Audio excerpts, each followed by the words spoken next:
हल्ली मुलामुलींना कपाळाला गंध लावायला अजिबातच आवडत नाही. पण आपल्या प्रत्येक परंपरेमागे विज्ञान आहे.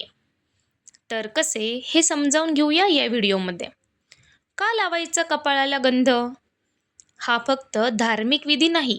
यामागे आहे शास्त्र, अध्यात्म आणि विज्ञानाचा संगम. हिंदू धर्मानुसार कपाळाच्या मधोमध असते आज्ञाचक्र, म्हणजेच तिसरे नेत्र. हे ज्ञान आणि जागृतीचे प्रतीक मानले जाते. कपाळावर गंध किंवा तिलक लावणे म्हणजे त्या दिव्य शक्तीला जागृत करण्याचा प्रयत्न. शिवपुराणामध्ये स्पष्ट सांगितलं आहे, भस्म आणि चंदन लावल्याने मन शुद्ध होते आणि अहंकार कमी होतो. आणि वैज्ञानिकरित्या बघितलं तर कपाळाच्या मध्ये असतो पिनियल ग्रंथीचा भाग आणि चंदन थंड असते, त्यामुळे मेंदू शांत राहतो, ताण कमी होते, एकाग्रता वाढते आणि आजकाल जे डिप्रेशन वाढलं त्याचे प्रमाण कमी होते. म्हणूनच ऋषीमुनी नेहमी गंध किंवा भस्म लावत असत. तर चंदन लावल्यामुळे शांती, थंडावा आणि सकारात्मक ऊर्जा मिळते.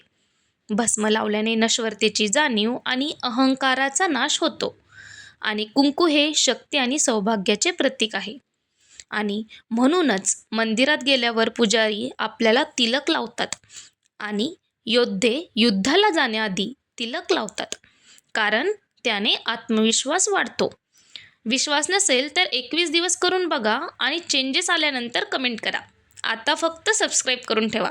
हर हर महादेव.